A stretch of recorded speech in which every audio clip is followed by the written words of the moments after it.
συναντήσεις και ιστορίες στο περίκεντρο να βρούμε νέους δρόμους να διαβούμε.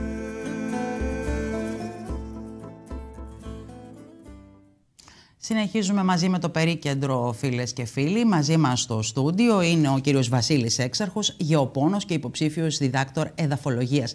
Καλώς ήρθατε, κύριε Έξαρχε, εδώ στην TV100. Να καλημερίσω και ευχαριστώ για την τιμή που μου κάνατε, που με καλέσατε για να μιλήσω για το ακτινίδιο. Μια δυναμική καλλιέργεια στην χώρα και στην Πιερία από όπου προέρχεστε κι εσείς. Υπάρχει και μια σημαντική εκδήλωση που θα γίνει το επόμενο διάστημα. Έχετε προγραμματίσει μια εκδήλωση για πότε, κύριε Έξαρχε? Για 15 Δεκεμβρίου στις 11 η ώρα στο χωριό Καρίτσα Πιερίας, όπου θα ανακοινώσουμε ένα πρόβλημα που υπάρχει εντός εισαγωγικών στο ακτινίδιο που λέγεται ξαφνικός θάνατος, που είναι το αποτέλεσμα πολλών συνθήκων εδαφικών, κλιματικών και φυτοπαθολογικών. Ομολογώ ότι ο τίτλος αυτής της εκδήλωσης μου κέντρισε το ενδιαφέρον για να σας προσεγγίσω. Ο ξαφνικός θάνατος της ακτινιδιάς. Η εκδήλωση πρόκειται να γίνει νωρίτερα λόγω της κακοκαιρίας μπόρα που έπληξε σφοδρά την Πιερία. Δεν έγινε αυτή η εκδήλωση. Μετατέθηκε για τις 15 Δεκεμβρίου, για την επόμενη Παρασκευή, έτσι δεν είναι? Για την επόμενη Παρασκευή, 15 Δεκεμβρίου στις 11, στο χωριό Καρίτσα Πιερίας. Λοιπόν, στο πολιτιστικό κέντρο. Τώρα εμείς θα ήθελα να πάρουμε τα πράγματα από την αρχή με την καλλιέργεια του ακτινιδίου στην χώρα μας. Θα θέλαμε να ξεκινήσουμε με την ιστορία του ακτινιδιού. Λοιπόν, ξεκινάει από την νοτιοδυτική Κίνα. Ακριβώς. Τι λέει η παράδοση, τι γνωρίζουμε για το πώς ήρθε το ακτινίδιο στην Ευρώπη και στη συνέχεια στη χώρα μας? Ωραία. Θα κάνω ένα σύντομο ιστορικό. Το ακτινίδιο υπήρχε ως άγριος άμνος κυρίως στη νοτιοδυτική Κίνα, στις παρυφές του ποταμού Γιάνγκτσε, όπου ζούσε σε άγρια κατάσταση. Υπάρχουν αναφορές για το ακτινίδιο 2.000 χρόνια πριν το Χριστό, οπότε είναι κάτι το οποίο το είχαν βρει, το είχαν εντοπίσει, ας πούμε, οι πρόγονοι μας. Το 1904 ήταν μια σημαντική ημερομηνία για το ακτινίδιο, όπου μια δασκάλα από τη Νέα Ζηλανδία, η Ιζαμπέλα Φράιζερ, πήγε ταξίδι στην Κίνα για να επισκεφτεί την αδελφή της. Εκεί είδε το φρούτο, πήρε κάποιους καρπούς μαζί της, τους μετέφερε στη Νέα Ζηλανδία, τους έδωσε σε έναν κυπουρό, παύλα βοτανολόγο που λεγόταν Χέργο, από εκεί βγήκε και η ονομασία της ποικιλίας που καλλιεργείται. Το καλλιέργησαν το φυτό στη Νέα Ζηλανδία σε συνθήκες όμως εκείνες που ήταν ίδιες με αυτές που ήταν και στην Κίνα. Δηλαδή σε παραποτάμιες περιοχές, σε στραγγερά εδάφη, χαμηλές θερμοκρασίες. Στην αρχή το χρησιμοποίησαν το φρούτο για αυτούς, για τους φίλους τους. Σιγά σιγά άρχισαν να το καλλιεργούν πιο εντατικά και το 1950 έγινε η πρώτη εξαγωγή από τη Νέα Ζηλανδία στην Αγγλία. Έρχεται λοιπόν το ακτινίδιο από τη Νέα Ζηλανδία και το ταξίδι που μας περιγράψατε στην Αγγλία. Η Αγγλία ήταν η πρώτη ευρωπαϊκή χώρα που καλλιέργησε ακτινίδιο. Η Νέα Ζηλανδία. Η Αγγλία πήρε. Είπα ευρωπαϊκή χώρα η Αγγλία. Η Αγγλία πήρε. Το πήρε από τη Νέα Ζηλανδία, ακριβώς, συνεννοούμαστε. Καρπούς, όχι να φυτέψει, καρπούς. Ναι, πήρε καρπούς. Ναι. Από εκεί και πέρα όμως έχουμε την καλλιέργεια εκεί. Πώς φτάνει στη χώρα μας? Αρχικά καλλιεργήθηκε στην Γαλλία. Κάποιος γεωπόνος από τη Διεύθυνση Γεωργίας Πιερίας που δεν ζει τώρα, ο Αναστάσιος Μίχος, το διάβασε σε ένα περιοδικό. Καλά κάνετε και το μνημονεύετε, γιατί αυτό είναι η ιστορία. Είναι ο πρώτος λοιπόν Έλληνας γεωπόνος που έφερε το ακτινίδιο στην Πιερία. Στην Πιερία. Έκανε προσπάθειες να το φέρει κατευθείαν από τη Γαλλία, δεν τα κατάφερε, το έφερε μέσω Ιταλίας. Αρχικά φυτεύτηκαν, τα πρώτα ακτινίδια φυτεύτηκαν πιλωτικά, θα έλεγα, στην Πιερία, στην περιοχή της Νέας Εφέσου Πιερίας και του Σβορώνου Πιερίας. Και από εκεί και πέρα σιγά σιγά άρχισε να δημιουργούνται κάποια φυτόρια για να κάνουν αναπαραγωγή των φυτών και να επεκτείνεται η καλλιέργεια. Άρα η Πιερία λοιπόν είναι ο νομός αυτός της χώρας που πριν 52 χρόνια καλλιέργησε πρώτος το ακτινίδιο. Μας περιγράψατε λίγο πολύ την ιστορία. 52 χρόνια είναι πολλά. 5 και πλέον δεκαετίες. Είμαστε στην 6η δεκαετία καλλιέργειας του ακτινιδιού. Παρά τα αυτά τα προβλήματα δεν σταμάτησαν. Τώρα, θα θέλαμε να μας δώσετε μια εικόνα της καλλιέργειας και να πάμε μετά στα προβλήματα. Η καλλιέργεια σήμερα, πόσα στρέμματα καλύπτουμε στην Πιερία, πόσα σε ολόκληρη τη χώρα και τι θέση κατέχει η Πιερία στην εγχώρια παραγωγή? Αυτή τη στιγμή η παγκόσμια παραγωγή ακτινιδίου είναι πολύ μικρή. Έτσι, γι' αυτό επιμένω ότι έχει μέλλον. Είναι περίπου 2,5 με 3 εκατομμύρια τόνους. Την πρωτοκαθεδρία την έχει η Κίνα, δηλαδή η Κίνα παράγει τη μεγαλύτερη ποσότητα ακτινίδια στον πλανήτη, αλλά δεν εξάγει. Δεύτερη δύναμη σε παραγωγή ακτινιδίων είναι η Νέα Ζηλανδία, η οποία έχει εξελίξει το φρούτο σε επιστήμη, δηλαδή έχει κάνει όλες τις έρευνες που ξέρουμε, τα πάντα. Τρίτη δύναμη στον κόσμο ήταν η Ιταλία στο πράσινο ακτινίδιο, γιατί υπάρχει και το κίτρινο, πρέπει να το διευκρινίσω. Στο πράσινο ακτινίδιο, αλλά έχασε την τρίτη θέση λόγω κάποιων προβλημάτων που έχει, ένα βακτήριο και ένα εδαφοκλιματικό σύνδρομο που λέγεται Μόρια, που είναι αντίστοιχο με τον ξαφνικό θάνατο που θα κάνουμε την ομιλία, αλλά δεν είναι ακριβώς το ίδιο ευτυχώς για μας. Και την τρίτη θέση παγκοσμίως σε παραγωγή την παίρνει η Ελλάδα. Έχουμε λοιπόν την τρίτη θέση σε παγκόσμια παραγωγή και το 1/3 της εγχώριας παραγωγής καλλιεργείται στα εδάφη της Πιερίας. Η Πιερία λοιπόν έχει τον πρώτο λόγο στην παραγωγή ακτινιδιού, είναι συνδεδεμένη με την καλλιέργεια, καθώς εκεί πριν 52 χρόνια καλλιεργήθηκε το πρώτο φυτό ακτινιδίου στην χώρα μας.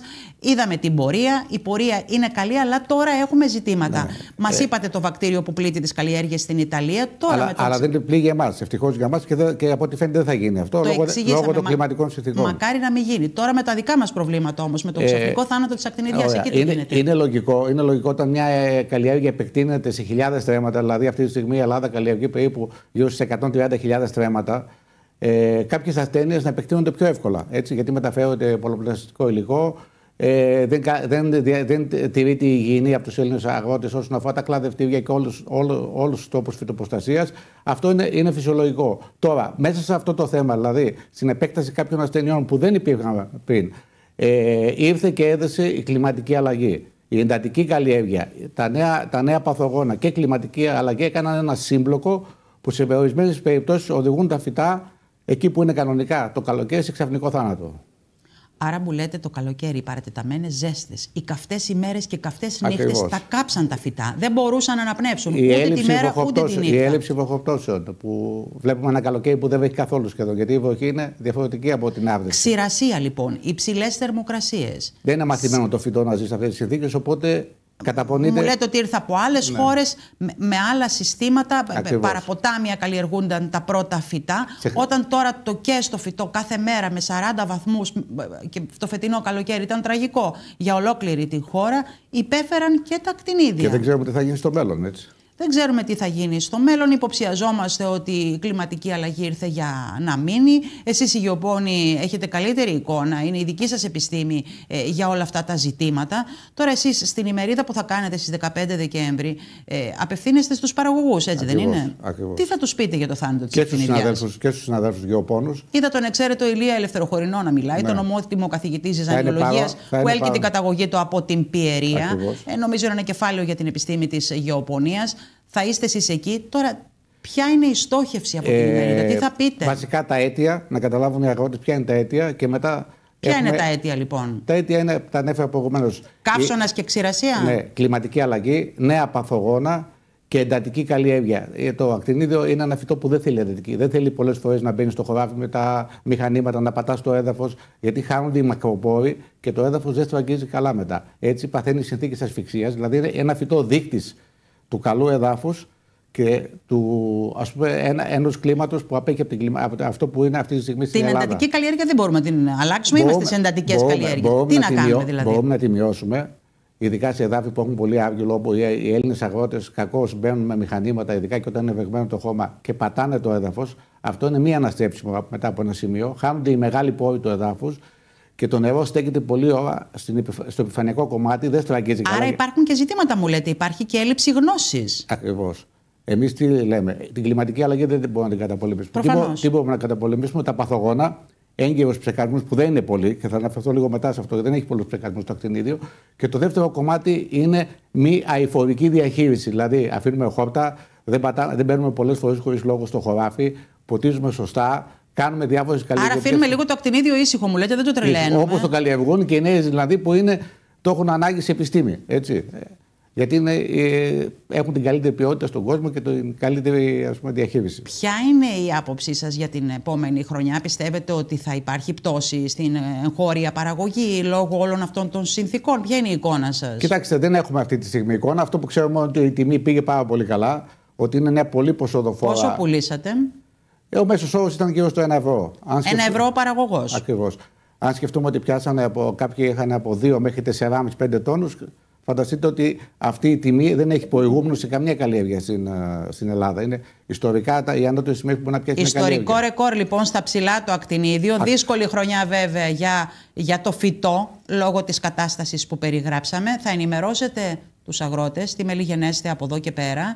Ποιες άλλες περιοχές της χώρας πέραν της Πιερίας καλλιεργούν ακτινίδιο? Είναι η Μαθία, είναι η Άρτα, το Αγρίνιο, η Καβάλα, η Χρυσούπολη, τα Γενιτσά, η Πέλα. Τώρα το ακτινίδιο, εγώ είμαι φαν του ακτινίδιου, το λέω. Καθημερινά θα καταναλώσω τουλάχιστον 2.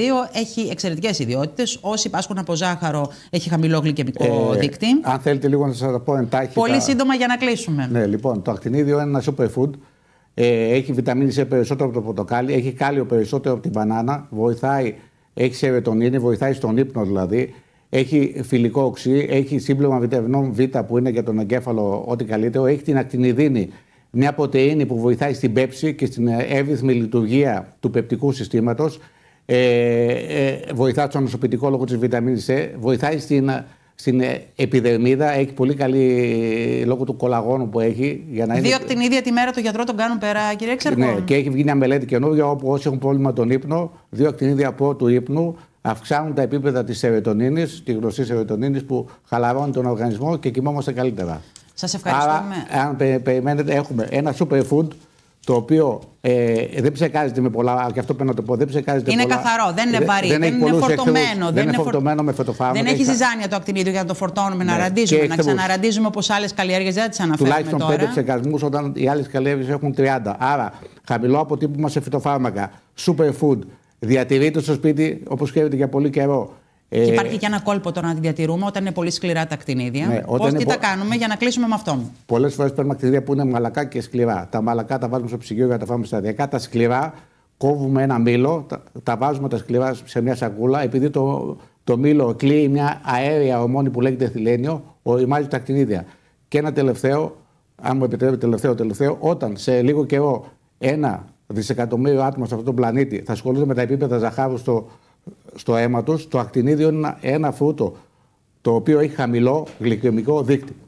Το είπαμε λοιπόν. 2 ακτινίδια τη μέρα. Το γιατρό τον κάνουν πέρα. Κύριε Έξαρχε, σας ευχαριστούμε θερμά. Καλή επιτυχία στη διοργάνωση της ημερίδας στην εκδήλωση. Εύχομαι να βοηθήσετε τους αγρότες για την καλλιέργειά τους.